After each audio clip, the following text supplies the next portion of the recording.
இது மகிமை நேரம். நம்முடைய கர்த்தரும் இரட்சகருமாகிய இயேசு கிறிஸ்துவின் இடைநேற்ற நாமத்தினாலே மகிமை டிவி நேயர்களை நான் வாழ்த்துகிறேன். பிரியமானவர்களே, இந்த மகிமை நேர நிகழ்ச்சியின் மூலமாக கர்த்தருடைய வசனங்களை உங்களோடு கூட தியானிப்பதிலே நான் மகிழ்ச்சி அடைகிறேன். கனப்படுத்துதல் என்பதை குறித்து நாம் தியானித்து வருகிறோம். முதலாவதாக தேவனை கனப்படுத்த வேண்டும், பெற்றோர்களை கனப்படுத்த வேண்டும் என்பதை குறித்து தியானித்தோம்.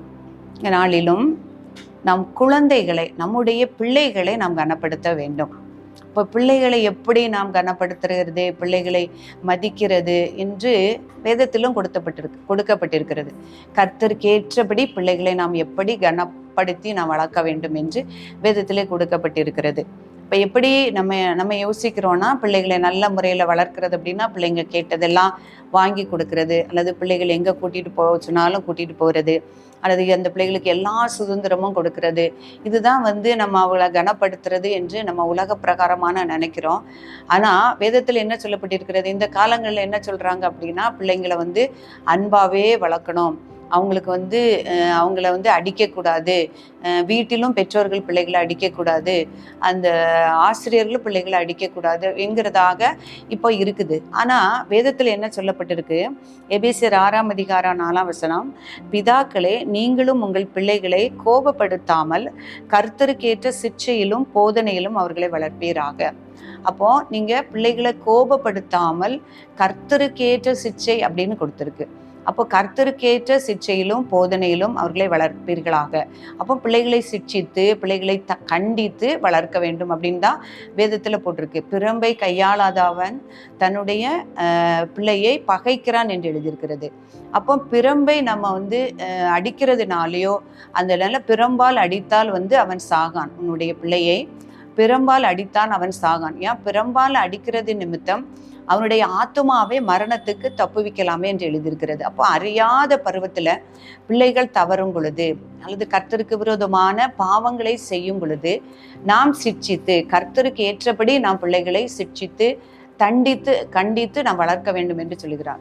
அப்போ நாம் எப்படி ஒரு தகப்பன் தன்னுடைய பிள்ளையிடத்துல அன்பா இருக்கிறான் அப்படின்னா, அவன் எந்த விதத்துல கண்டித்து வளர்க்குறானோ அதுதான் அவன் அன்பா இருக்கிறது என்ற அர்த்தம் அப்படின்னு தான் வேதத்தில் எழுதியிருக்கு. எந்த தகப்பன் தன் பிள்ளையிடத்துல அன்பு கூறுகிறானோ அவன்தான் அந்த பிள்ளைகளை சிட்சித்து வளர்க்கிறான்.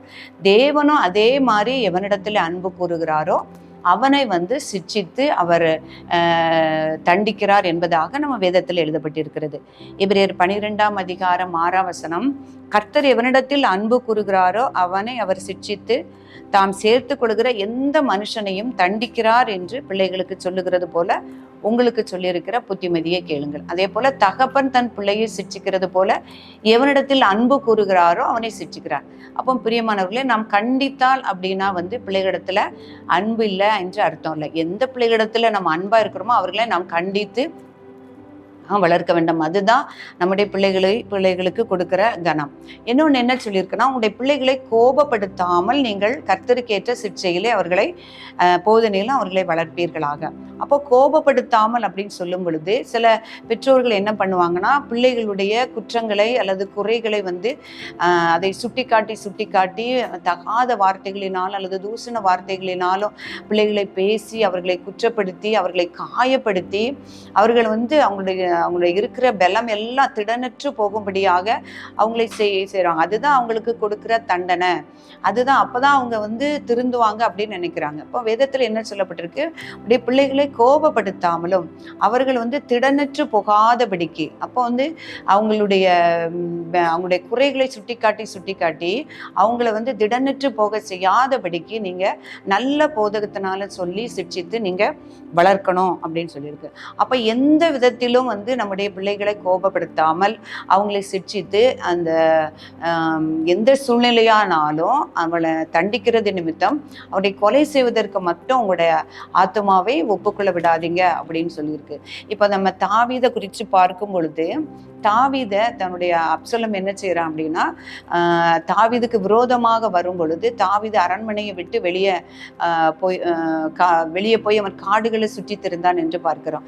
அப்போ ஒரு சூழ்நிலையில அவனுடைய தளபதிகள் எல்லாம் போய் அப்சலோமை பின்தொடர்ந்து போகும் பொழுது தாவீது சொல்லுகிறான், அவனுடைய தளபதியாகிய யோவாபையும் அபிசாவையும் பார்த்து சொல்லுகிறார், என்னுடைய மகனாகிய அப்சலோமின் மேல நீங்க கொஞ்சம் தயை பாராட்டுங்க அப்படின்னு சொல்றார். அவன் அவனுடைய மகனாய் இருந்த பொழுதும், அவன் தன்னை கொல்ல வகை தேடின பொழுதும், தன்னை அரண்மனையில் இருக்காதபடி தனக்கு விரோதமாக தன்னை பகைத்து தன்னை வெளியேற்றிய பின்பும் தாவீது சொல்லுகிறார், என்னுடைய பிள்ளையாகிய அந்த அப்சலோமின் மேல நீங்க கொஞ்சம் தயை வைங்க, என் நிமித்தம் அவனை மெதுவாய் நடப்பீங்கள் என்று சொல்லுகிறார். அப்போ அதான் வேதத்துல சொல்லியிருக்கிறது. எந்த சூழ்நிலையிலும் தன்னுடைய சுயநலத்துக்காக, இப்போ பார்க்கிறோம் அநேக குடும்பங்கள்ல தன்னுடைய பிள்ளைகள் ஒரு தப்பு செய்யும் பொழுது அது தங்களுடைய கௌரவ பிரச்சனையோ அல்லது தன்னுடைய சுயநலமோ அதுக்காக என்ன பண்றாங்க, பிள்ளைகளை கூட கொலை செய்ய தயங்குறது இல்லை. பெற்றோர்கள் பிள்ளைகளை கூட கொலை செய்ய தயங்குறது இல்லை. இப்போ வேதத்தில் என்ன சொல்லியிருக்கிற, எந்த சூழ்நிலையில் அவர்களை பிறம்பினால் நீங்க தண்டிக்கலாம், ஆனாலும் அவங்கள கோவப்படுத்தாதபடி, அவங்களை திடனற்று போகாதபடி அவங்கள நீங்க சிட்சித்து வழி நடத்துங்க. ஆனா நம்பிக்கையா இருக்க மட்டும் உன் மகனை சிற்றை செய், ஆனாலும் அவன் கொலை செய்ய உன் ஆத்துமாவை எழும்ப ஒட்டாதே என்று சொல்லியிருக்கு. அப்போ கூடுமான மட்டும் நம்ம என்ன செய்யணும், கர்த்தருடைய வார்த்தையை சொல்லி அவங்கள போதித்து நடத்தணும். அப்புறம் அதற்கு மேலாக நம்ம ஒவ்வொரு பிள்ளைகளுக்காகவும் நான் கர்த்தரிடத்துல ஜெபம் பண்ண வேண்டாம். அதான் நம்ம அவங்களுக்கு கொடுக்க வேண்டிய கனம். இப்போ யோபுவை பார்க்கும் பொழுது தன்னுடைய பிள்ளைகள் அறியாமல் பாவம் செய்திருப்பாங்களா, அவருடைய பிள்ளைகள் ஒருவருக்காகவும் அவன் பலி செலுத்துவான் என்று எழுதியிருக்கிறது. அதிகாலமே எழுந்து அவர்கள் எல்லாருடைய இலக்கத்தின்படியும் சர்வாங்க தகன பலிகளை செலுத்துவான் என்று எழுதியிருக்கிறது. அவருடைய பிள்ளைகளுக்காக, தன்னுடைய பிள்ளைகள் பாவத்தில் விழுந்து விடக்கூடாது, ஒருவேளை பாவம் செய்தால் அது மன்னிக்கப்படணும் அப்படிங்கிறதுனால அந்த பலிகளை செலுத்துவான். ஒரு தகப்பனாக இருந்து செலுத்துகிறத பார்க்கிறோம். இப்ப தாவீது தன்னுடைய சாலமோனுக்காக ஜெபிக்கும் பொழுது தாவீது கர்த்தருடைய கட்டளைகளையும் கற்பனைகளையும் விடாதபடி அதை கை கொண்டு நடந்தான். அப்ப என்னுடைய பிள்ளை, என்னுடைய மகனான சாலமோனோ கர்த்தருடைய கட்டளைகளையும் கற்பனைகளையும் கை கொண்டு நடக்கவும் ஆண்டவர் சொல்லியிருக்கிறார், உன்னுடைய மகன் தான் எனக்குன்னு ஒரு ஆலயத்தை கட்டுமா அப்படின்னு சொன்னதுனால, அப்ப அந்த ஆலயத்தை கட்டத்தக்கதாக, அவன் பாத்திரவானா இருக்கத்தக்கதாக உத்தம இருதயத்தை அவனுக்கு கொடுத்துடணும் என்று ஒரு ஜெபம் பண்றார். 1 நாளாகமம் 29:19 நம்ம அதை வாசிக்கிறோம். தன்னுடைய மகனுக்காக அவன் கர்த்தருடைய கட்டளைகளை நடக்கணும், கற்பனைகளை நடக்கணும், கர்த்தருடைய ஆலயத்தை கட்டும்படியாக, நான் ஆயத்தம் பண்ணின அந்த அரண்மனையை கட்டும்படியாக அவனுக்கு உத்தம இருதயத்தை தந்தரலாம் அப்படின்னு சொல்லி ஒரு ஜெபம் பண்றதை நான் பார்க்கிறோம். அப்போ பெற்றோர்கள் குழந்தைகளை கனப்படுத்தணும்னா அவர்களுக்காக நாம் ஜெபிக்க வேண்டும். அப்போ பெற்றோர்கள் தான் என்ன சொல்லியிருக்கு, பிள்ளைகளுக்காக நம்முடைய வீடும் ஆஸ்தியும் பிதாக்கள் வைக்க சுதந்திரம். அப்போ பிள்ளைகளுக்கு நம்ம என்ன செய்யணும், வீடையும் ஆஸ்தியையும் சேர்த்து வைக்கணும் அப்படின்னு சொல்லியிருக்கு. அப்போ மேலாக, எல்லாத்துக்கும் மேலாக நம்ம பிள்ளைகளிடத்துல அன்பு செலுத்த வேண்டும். இப்போ இயேசு கிறிஸ்து அந்த தேவனின் அன்பை என்று சொல்லியிருக்காரு. ஒரு தாய் தன் பிள்ளையின் மேல செலுத்தக்கூடிய அன்புக்கு ஈடாக ஆண்டவர் சொல்லியிருக்கிறார். ஒரு தாய், ஒரு ஸ்திரீ தன்னுடைய பாலகனை மறப்பாளோ, அவன் மறந்தாலும் நான் மறவேன் அப்படின்னு சொல்லியிருக்கா. அப்போ அத்தகைய அன்பு பெற்றோர்கள் தன்னுடைய குழந்தைகள்கிட்ட வைக்க வேண்டும். அதுதான் நம்ம குழந்தைகளை கனப்படுத்துகிறது. பிள்ளையாண்டவனை நடத்த வேண்டிய வழியிலே நடத்து, அவன் முதிர் வயதிலும் உன்னை விடாதிருப்பான் என்று எழுதியிருக்கிறது. பிள்ளைகளை கண்டித்து கர்த்தருடைய சிட்சித்து அவர்களை கோபப்படுத்தாமல் அவர்களை திடனற்று போகாதபடிக்கு நாம் அவர்களை கனப்படுத்தி நாம் வளர்க்க வேண்டும். அதே போல நம்ம வேதத்துல பார்க்கும்போது தன்னுடைய பிள்ளைகளை விசுவாசத்திலும் கர்த்தருக்கேற்ற வழிகளிலும் நடத்தின பரிசுத்தவான்களை, பரிசுத்தவாட்டிகளை நான் பார்க்க முடியும். இப்ப தீமோத்தேயுவை குறித்து நான் பார்க்கும் பொழுது பவுல் அப்போஸ்தலர் சொல்லுகிறார், உன்னிடத்தில் இருக்கிற அந்த மாயமற்ற விசுவாசம், தீமோத்தேயுவிடத்துல காணப்படுகிற அந்த மாயமற்ற விசுவாசம் முன்பு உன் தாயாகிய ஐனிக்கையாளிடத்திலும் உன்னுடைய பாட்டியாகிய லோவிசாலிடத்திலும் இருந்தது என்று.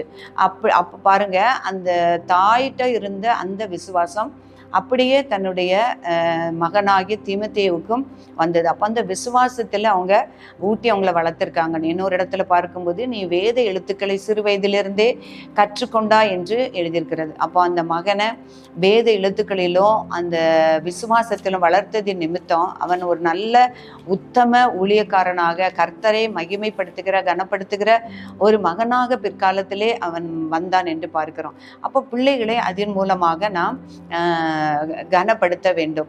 இன்னும் ஒரு தாயை நம்ம பார்க்கும் பொழுது அந்த சிம்சோனுடைய தாய். அப்போ சிம்சோனுடைய தாய் அவள் சிம்சோனுக்கு முன்பாக கர்த்தருடைய தூதனானவர் சிம்சோனுடைய தாயை சந்திக்கும் பொழுது சொல்றாங்க, உனக்கு நான் ஒரு குமாரனை தருவேன், அதனால நீ திராட்சை ரசத்தையும் மதுபானத்தையும் குடியாமலும் தீட்டானது ஒன்றையும் புசியாமலும் இருக்கணும். அப்போ ஒரு விரதம் போலதான் இருக்க சொல்லி அந்த தூதனானவர் கட்டளையிடுகிறார். அப்புறம் தன்னுடைய மகனுக்காக அந்த தாயானவள் மதுபானமும் அந்த திராட்சை ரசமும் குடியாமலும் தீட்டானது ஒன்றையும் புசியாமலும் அவள் இருந்து தன்னுடைய பிள்ளையை வளர்த்தாள் என்று பார்க்கிறோம். அதே போலதான் அன்னாள் ஒரு கிளேசம் உள்ள ஒரு ஸ்திரியாக இருந்த பொழுதும் கர்த்தரிடத்துல பொருத்தனை பண்ணி தன்னுடைய சாமுவேலை பெற்றெடுத்து அவள் பொருத்தனையின் நிமித்தம் அந்த பிள்ளையை ஒரு ஆசாரியனாக, ஒரு ஆசாரிய ஊழியத்துக்காக அவள் ஒப்பு கொடுத்தாள் என்று பார்க்கிறோம். பிற்காலத்தில் அவன் பெரிய ஒரு தீர்க்கதரிசியாக, சமஸ்த இஸ்ரவேலுக்கும் தீர்க்க தரிசனம் சொல்லுகிற ஒரு நியாயாதிபதியாகவும் தீர்க்கதரிசியாகவும் கர்த்தர் அவரை உயர்த்தினார் என்று பார்க்கிறோம். அப்போ பிரியமானவர்களே, நாம் பெற்றோர்களாகிய நாம் நம்முடைய பிள்ளைகளை கர்த்தருக்கேற்ற சிற்சையிலே வளர்ப்பதன் மூலமாகத்தான் அவர்களை நாம் கனப்படுத்துகிறோம். அவர்களை அவருடைய ஆத்துமாவையும் ஆவியும் மரணத்திற்கு தள்ளாதபடி அவர்களை சிட்சித்து நாம் அவர்களை போதித்து வளர்க்கும் பொழுது கர்த்தருக்கு ஏற்ற பிள்ளைகளாக, கனி கொடுக்கிற பிள்ளைகளாக அவர்கள் வளருவார்கள் என்பது நிச்சயம். ஜெபிப்போமா.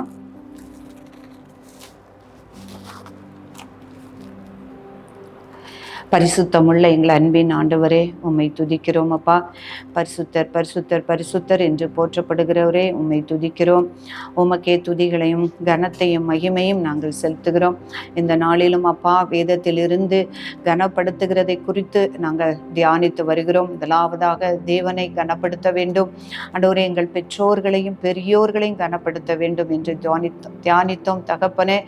எங்கள் பிள்ளைகளையும் எங்கள் குழந்தைகளையும் எப்படி கர்த்தருக்குள்ளே சிக்ஷித்து ஆண்டவரே கனமுள்ள பிள்ளைகளாக வளர்க்க வேண்டும் என்பதை கர்த்தர் நம்முடைய வார்த்தைகளின் மூலமாக நீர் கற்று தந்தீர். அதற்காக உமக்கு நன்றி செலுத்துகிறோம் ஆண்டவரே. நாங்களும் ஞானமுள்ள இருதயத்தோடு விவேகத்தோடு ஆண்டவரே பிள்ளைகளை வளர்க்கவும் கர்த்தருக்கேற்ற சிக்ஷையிலும் போதித்து வளர்க்கக்கூடிய ஞானத்தை எங்கள் ஒவ்வொருவருக்கும் நீர் தரும்படியாய் நாங்கள் ஜெபிக்கிறேன். கேட்டுக்கொண்ட ஒவ்வொரு பிள்ளைகளையும் தேவரே நீர் ஆசீர்வதிங்கப்பா. நீங்க வழி நடத்துங்க. உம்முடைய வார்த்தையின் மூலமாக எங்களோடு கூட பேசுங்க. இன்னும் ஆழமாக உம்முடைய ரகசியங்களை அறிந்து கொள்ளவும் எங்கள் இருதயத்திலே நிறுத்தி பலனடையும் கர்த்தர் எங்கள் ஒவ்வொருவருக்கும் கிருபை செய்யும்படியா ஜெபிக்கிறேன். என்னை தாழ்த்துகிறேன். இயேசு கிறிஸ்துவின் நாமத்தில் ஜெபிக்கிறேன் நல்ல பிதாவே.